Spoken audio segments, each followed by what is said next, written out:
ಹೆಚ್ಚುತ್ತಿರುವ ಬಾಲ ಗರ್ಭಿಣಿಯರು ಬಾಗಲಕೋಟೆಯಲ್ಲಿ ಆತಂಕ. ನಿಲ್ಲುತ್ತಿಲ್ಲ ಬಾಲ್ಯ ವಿವಾಹಗಳು.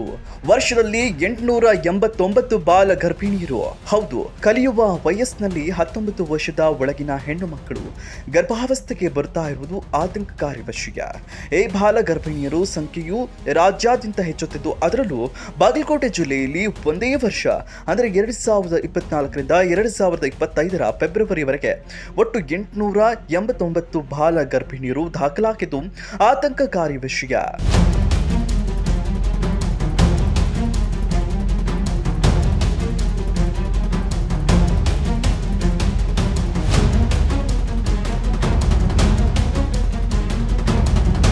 ಎರಡು 2006ರಲ್ಲಿ ಬಾಲ್ಯ ವಿವಾಹ ಕಾಯ್ದೆಯನ್ನ ಜಾರಿಗೆ ತರಲಾಗಿತ್ತು. ಆದರೆ ಬಾಲ್ಯ ವಿವಾಹವನ್ನ ತಡೆಗಟ್ಟಲು ಸರ್ಕಾರಗಳು ಏನೇ ಪ್ರಯತ್ನ ಮಾಡಿದ್ರು ಅದು ಸಫಲವಾದಂತೆ ಕಾಣ್ತಾ ಇಲ್ಲ. 19 ವರ್ಷದೊಳಗಿನ ಹೆಣ್ಣು ಮಕ್ಕಳು ಇನ್ನೂ ಕೂಡ ಗರ್ಭವತಿ ಆಗ್ತಾ ಇರುವುದು ಬೆಳಕಿಗೆ ಬಂದಿದೆ. ಕಳೆದ ವರ್ಷ ಜಿಲ್ಲೆಯಲ್ಲಿ 20 ವಿವಾಹಗಳು ಪತ್ತೆಯಾಗಿದ್ವು. FIR ಕೂಡ ದಾಖಲಾಗಿತ್ತು. ಆದರೆ ಜನರ ಕಣ್ಣು ತಪ್ಪಿಸಿ ಬಾಲ್ಯ ವಿವಾಹ ಮಾಡ್ತಾ ಇರುವುದು ಮಾತ್ರ ನಿಲ್ತಾ ಇಲ್ಲ. ಬಾಗಲಕೋಟೆ ಜಿಲ್ಲೆಯೊಳಗ ಸುಮಾರು ಒಂದು ವಾರದಿಂದ ಒಂದು ಚರ್ಚೆ ನಡೀತಾ ಇದೆ. 886 ಬಾಲ ಗರ್ಭಿಣಿಯರು ರಿಪೋರ್ಟ್ ಆಗಿದ್ದಾರೆ ಕಳೆದ ಒಂದು ವರ್ಷದಲ್ಲಿ ಅಂತ ಹೇಳಿ. ಅದನ್ನು ನೋಡಿದ್ರೆ ಅದರ ಜೊತೆಗೆ ಇನ್ನೂ ರಾಜ್ಯದ ಬೇರೆ ಬೇರೆ ಜಿಲ್ಲೆಗಳಲ್ಲಿಗೂ ಕೂಡ ಭಾಳಷ್ಟು ಸಂಖ್ಯೆಯಲ್ಲಿ ಬಾಲ ಗರ್ಭಿಣಿಯರು ಕಂಡು ಬಂದಿದ್ದು ನಾವು ನೋಡ್ತಾ ಇದ್ದೀವಿ. ಸುಮಾರು ಮಾಧ್ಯಮಗಳಲ್ಲಿ ಅದು ವರದಿ ಕೂಡ ಆಗಿದೆ. ಇದು ಇವತ್ತಿನ ಸಮಸ್ಯೆ ಅಲ್ಲ, ಇವತ್ತು ಒಮ್ಮೆ ದಿಢೀರಂತ ಬಂದಿರುವಂಥ ಸಮಸ್ಯೆ ಅಲ್ಲ. ಕಳೆದ 3-4 ವರ್ಷದಿಂದ ಬಹುಶಃ ನಾವುಗಳು ವ್ಯವಸ್ಥೆ ಬಾಲ್ಯ ವಿವಾಹಗಳನ್ನು ಮಿಸ್ ಮಾಡಿರಬೇಕು, ಬಾಲ್ಯ ವಿವಾಹಗಳನ್ನು ತಡೆಯೋದರಲ್ಲಿ ವಿಫಲ ಆಗಿರಬೇಕು. ಹಾಗಾಗಿ ಇವತ್ತು ಈ ಬಾಲ ಗರ್ಭಿಣಿಯರ ಸಂಖ್ಯೆ, ಬಾಲ ತಾಯಂದಿರ ಸಂಖ್ಯೆ ಇಷ್ಟೊಂದು ಹೆಚ್ಚಾಗೋದಕ್ಕೆ ಸಾಧ್ಯ ಆಗ್ತದೆ. ನಾವು 2020ರಿಂದ ಅದ್ರ ಮುಂದೆ ನೋಡ್ದಂಗೆ ಪೋಸ್ಟ್ ಕೋವಿಡ್ ಏನಾಯಿತು ಅಂದರೆ ಈ ಬಾಲ್ಯ ವಿವಾಹಗಳ ಸಂಖ್ಯೆ ತುಂಬ ಹೆಚ್ಚಾಗ್ತಾ ಬಂತು. ಇವನ್ ಸಣ್ಣ ಮಕ್ಕಳು 8, 9 ವರ್ಷದ ಮಕ್ಕಳು ಕೂಡ ಬಾಲ್ಯ ವಿವಾಹ ಆಗ್ತಿರುವಂಥ ಮಗುವನ್ನು ರಕ್ಷಣೆ ಮಾಡೋದಾಗಲಿ ಅಥವಾ ಅವುಗಳನ್ನು ತಡೆಯೋದಂತಹ ಕೆಲಸ ಆಗಲಿ ಅಲ್ಲಿಂದ ಶುರುವಾಯಿತು. ಅದಾದ ಮೇಲೆ ಸುಮಾರು 15, 16 ವರ್ಷ, 13, 14 ವರ್ಷದ ಮಕ್ಕಳು ಕೂಡ ಎಂಗೇಜ್ಮೆಂಟ್ ಮಾಡಿರ್ತಾರೆ. ಅದಾದಮೇಲೆ ಹೊಟ್ಟೆ ನೋವು ಅಂತ ಬರೋದು, ಪ್ರೆಗ್ನೆಂಟ್ ಆಗ್ಯಾವ ಅಂತಂದು ಗೊತ್ತಾಗೋದು, ಅಂಥವೆಲ್ಲ ವಿಷಯಗಳು ಕೂಡ ನಮಗೆ ಇತ್ತಿತ್ತಲಾಗಿ ಈ ಪೋಸ್ಟ್ ಕೋವಿಡಲ್ಲಿ ಕಂಡು ಬರುತ್ತಿರುವಂತಹ ಈ ಎಲ್ಲ ಟ್ರೆಂಡ್ಗಳು. ಹಾಗಾದರೆ ನಮ್ಮ ಅಧಿಕಾರಿಗಳನ್ನು ಕೇಳಿದ್ರೆ ಯಾವಾಗೂ ಬಾಲ್ಯ ವಿವಾಹದ ಕಾಯ್ದೆ ಅವರಿಗೆ ಜನಗಳಿಗೆ ತಿಳುವಳಿಕೆ ಇಲ್ಲ, ಜನಗಳಿಗೆ ಅದ್ರ ಬಗ್ಗೆ ಅರಿವಿಲ್ಲ ಅಂತ ಹೇಳ್ಕೊಂಡೇ ಬರ್ತಾರೆ ಇಷ್ಟು ವರ್ಷದಿಂದ. 2006ರಲ್ಲೇ ಕಾಯ್ದೆ ಬಂದಿದೆ. ಆ ಕಾಯ್ದೆ ಬಗ್ಗೆ ಜನರಿಗೆ ತಿಳುವಳಿಕೆ ಇಲ್ಲ ಅನ್ನೋದಕ್ಕೆ ಸಾಧ್ಯನೇ ಇಲ್ಲ. ಯಾಕಂದರೆ ಕದ್ದು ಮುಚ್ಚಿ ನಡುರಾತ್ರಿ ಮುಹೂರ್ತ ತೆಗೆದು ಮದುವೆ ಮಾಡುವಂತಹ ಪದ್ಧತಿ ಅವ್ರು ಇಟ್ಕೊಂಡಾರ, ಅಂದರೆ ಆ ಪರಿಪಾಠ ಇಟ್ಕೊಂಡಾರ. ಸೊ ಅದರ ಅರ್ಥ ಅವರಿಗೆ ತಿಳುವಳಿಕೆ ಇಲ್ಲ ಅನ್ನುವಂಥದ್ದಂತೂ ಇಲ್ಲವೇ ಇಲ್ಲ. ಆದರೆ ಈ ಕಾನೂನನ್ನು ಇಂಪ್ಲಿಮೆಂಟ್ ಮಾಡೋದಕ್ಕೆ, ಸ್ಟ್ರಾಂಗ್ ಆಗಿ ಇಂಪ್ಲಿಮೆಂಟ್ ಮಾಡೋದಕ್ಕೆ ಅಧಿಕಾರಿಗಳು ಎಲ್ಲ ಕೆಲಸಗಳನ್ನು ಮಾಡಿದರೆ ಬಹುಶಃ ಇವತ್ತಿಗೆ ಈ ಸಮಸ್ಯೆ ಬರ್ತಿರಲಿಲ್ಲ. ಆಮೇಲೆ ಇದು ಕಂಟ್ರೋಲಿಗೂ ಕೂಡ ಬರೋದಕ್ಕೆ ಸಾಧ್ಯ ಆಗ್ತಿತ್ತು. ಬಾಲ್ಯ ವಿವಾಹ ಕಾಯ್ದೆ ಇದ್ದು ಅದನ್ನು ಇಂಪ್ಲಿಮೆಂಟ್ ಮಾಡೋದರಲ್ಲಿ ಫೇಲ್ಯೂರ್ ಆಗಿರೋದ್ರಿಂದ ಇವತ್ತು ನಾವು ಇಷ್ಟೊಂದು ಬಾಲ ಗರ್ಭಿಣಿಯರನ್ನು ಮತ್ತು ಬಾಲ ತಾಯಂಡರನ್ನು ನೋಡ್ತಾ ಇದ್ದೀವಿ ಅಂತ ನಾನು ಮತ್ತೆ ಒತ್ತಿ ಹೇಳೋದಕ್ಕೆ ಇಷ್ಟಪಡ್ತೀನಿ. ಇದು ಕೇವಲ ಬಾಲ ಗರ್ಭಿಣಿಯರು ಆ ಫ್ಯಾಮಿಲಿಗೆ ಸಂಬಂಧಪಟ್ಟಂಥದ್ದು ಅಥವಾ ಆ ಮಗುವಿಗೆ ಸಂಬಂಧಪಟ್ಟಂಥ ಸಮಸ್ಯೆ ಅಲ್ಲ. ನಾವಿದನ್ನು ತಡಿಲ್ಲದೆ ಇದ್ದರೆ ಮುಂದೊಂದು ದಿವಸ ಬರೋ ದಿನಗಳಲ್ಲಿ ಇದು ಬಹುಶಃ ನಮ್ಮ ಸಮಾಜದ ಮಾನಸಿಕ ಆರೋಗ್ಯದ ಮೇಲೆ ಕೂಡ ಪ್ರಭಾವ ಬೀರುವಂತಹ ಎಲ್ಲ ಸಾಧ್ಯತೆಗಳು ಇದೆ. ಹಾಗಾಗಿ ಈ ಸಮಸ್ಯೆಯನ್ನು ನಾವು ತಡೆಗಟ್ಟುವುದಕ್ಕೆ ಸರ್ಕಾರದ ಜೊತೆಗೆ, ಇಲಾಖೆ ಜೊತೆಗೆ ನಾವು ಎಲ್ಲರೂ ಸೇರಿ ಕೈ ಜೋಡಿಸಿ ಇದನ್ನು ತಡೆಗಟ್ಟಬೇಕಾಗಿರುವಂಥ ಅವಶ್ಯಕತೆ ತುಂಬ ಇದೆ. ಬಾಲ್ಯ ವಿವಾಹಕ್ಕೆ ಬಡತನ, ಹೆಣ್ಣೆಂಬ ಕೀಳು ಭಾವನೆ ಕಾರಣನ?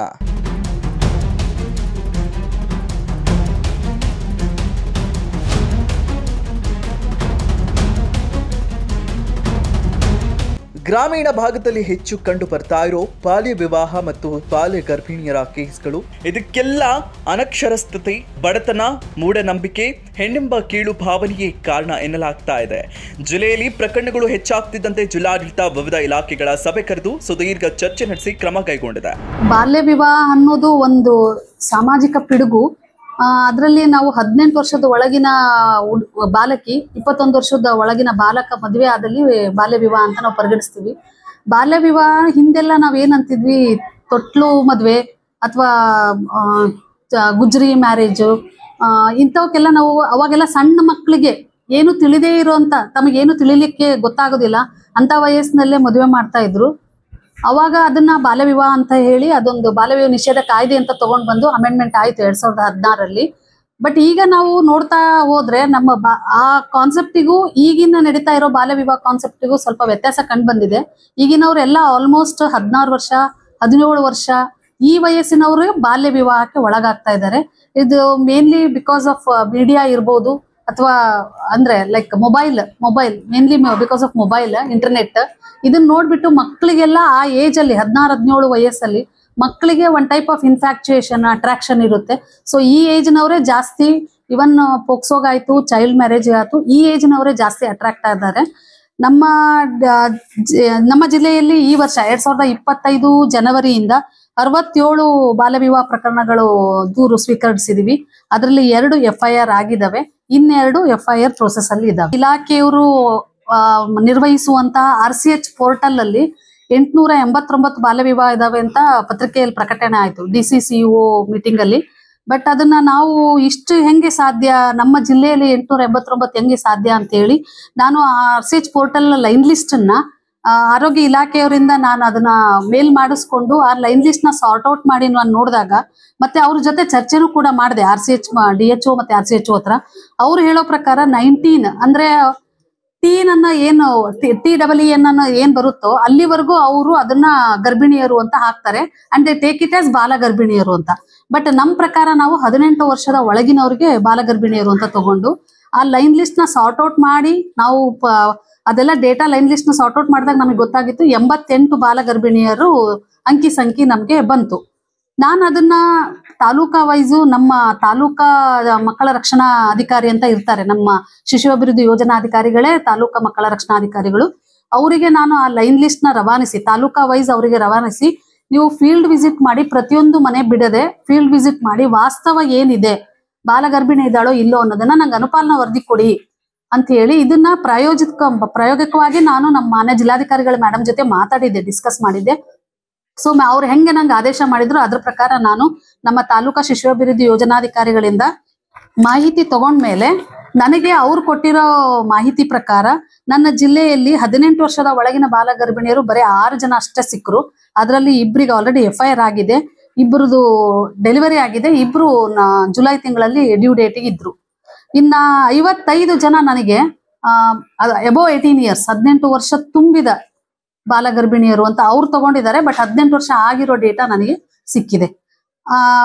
ಮತ್ತೆ ಅದರಲ್ಲಿ ವಲಸೆ ಹೋಗಿರೋರು ಇದ್ದಾರೆ, 22 ಜನ ವಲಸೆ ಹೋಗಿದ್ದಾರೆ, ಹೊರ ಜಿಲ್ಲೆಯವರು ಒಂದಿಬ್ರು ಇದ್ದಾರೆ.